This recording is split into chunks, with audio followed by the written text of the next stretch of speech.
En tout cas, ça, vivre du monde. C'est-à-dire, donc, évidemment, pour dire que nous avons gagné, nous allons faire le nécessaire, je veux dire, relever les difficultés encore en nos nations.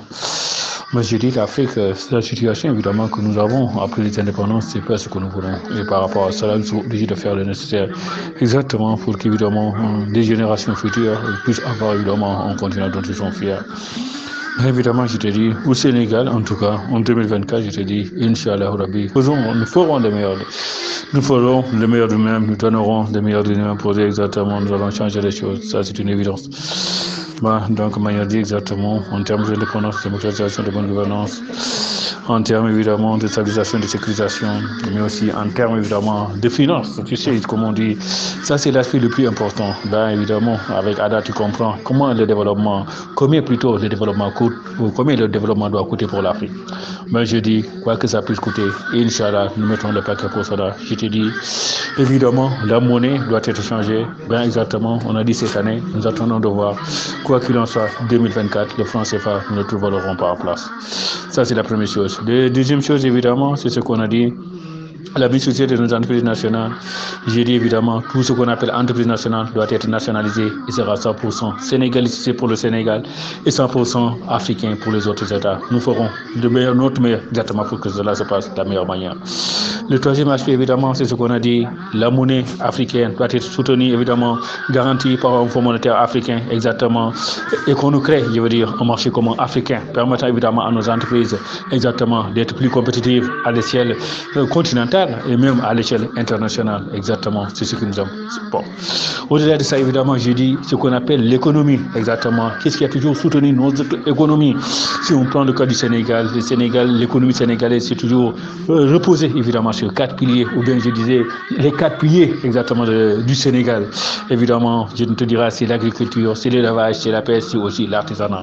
Donc nous avons dit ces 4 secteurs doivent être redynamisés. Nous ferons de notre mieux, nous mettons le paquet exactement pour que exactement ces secteurs soient vraiment, je veux dire, je ne dirais pas seulement compétitifs, mais je dis vraiment ces secteurs soient véritablement en essor. Voilà. Ben, j'ai donné le cas de l'agriculture.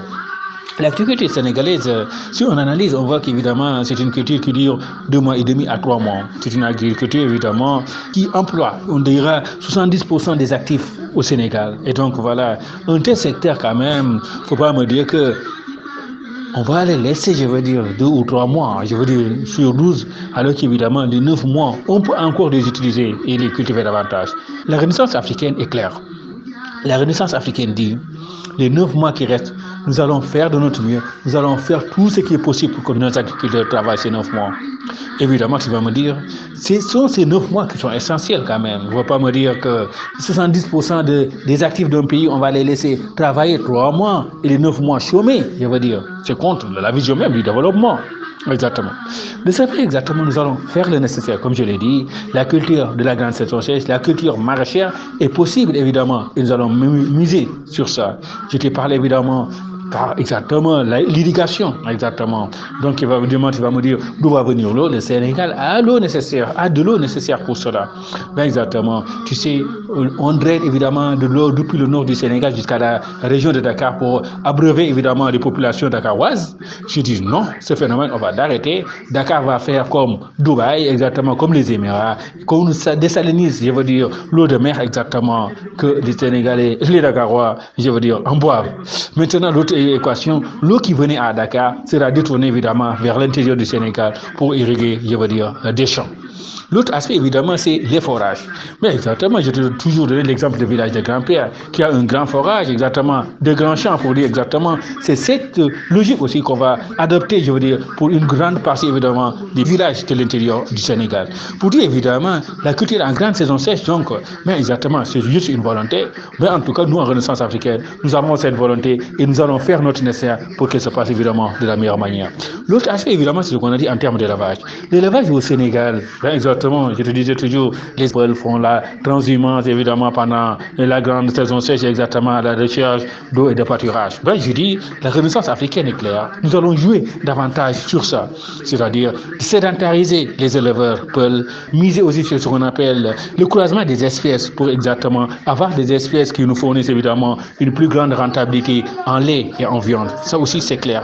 Pour dire évidemment, au-delà de ces deux aspects, ben, nous allons aussi jouer sur la pêche. J'ai dit exactement, la Renaissance évidemment, au Sénégal en tout cas, sera ou brillera exactement, ou fera exactement, gagnera des points d'avantage ou des bonus exactement avec la pêche. Parce qu'évidemment, je dis, la pêche au Sénégal quand même est un secteur où évidemment, depuis longtemps, je veux dire, des générations en génération, chez les bouts de la presqu'île du Cap-Vert, chez les Nyominka en pays serré sur la petite côte, c'est un métier qui se faisait toujours et qui se fait encore toujours de père en fils. Pour dire évidemment, la modernité doit venir renforcer ces dynamiques traditionnelles exactement, avec évidemment là où on utilisait, je veux dire, des pirogues ou sans moteur, nous sommes obligés de leur donner des thoniers et des chalutiers pour leur dire partez en large, là où viennent évidemment pêcher les Chinois et les Européens avec qui nous signons des accords de pêche, vous aussi, ben, partez pêcher là-bas, amenez le poisson, même s'il faut inonder le marché sénégalais, ben exactement, des pays sont là qui en ont besoin, tous ces pays enclavés de l'Afrique de l'Ouest, ben, on peut les donner quand même en poisson. Faut pas me dire que le marché de Bamako n'en a pas besoin, faut pas me dire que le marché de Niamey, le marché de N'Djamena, exactement, je veux dire, tous ces pays enclavés quand même, ben, on est obligé de leur fournir en poisson, exactement. Donc voilà la manière de dire, nous allons faire de notre meilleur, exactement pour cela. Donc voilà, au-delà de ça, évidemment, le quatrième pied, évidemment, c'est l'artisanat. L'artisanat, nous avons dit pareil, nous allons faire le nécessaire, mettre les moyens, donner, je veux dire, les gens qui travaillent dans ce secteur, les moyens nécessaires exactement pour qu'ils puissent véritablement, je veux dire, dynamiser, je veux dire, leurs activités, exactement. Donc voilà, ces quatre secteurs, je veux dire, dynamiser quand même. Il ne faut pas me dire que quand même, l'Occident va toujours se moquer de nous en nous disant vous faites partie des 25 pays les plus pauvres du monde. J'ai dit, mon Sénégal, j'ai dit, en 2024, j'ai le pouvoir. En 2028, je ne veux pas qu'on m'entende que le Sénégal fait partie des 50 pays les plus pauvres du monde. Ça, c'est la logique que nous adoptons. Nous donnerons tout pour cela. Donc, ça, c'est une chose. L'autre aspect, évidemment, c'est ce qu'on appelle avec, comment dire, les secteurs d'activité moderne. Évidemment, quand on te parle du secteur formel, informel en ville, exactement.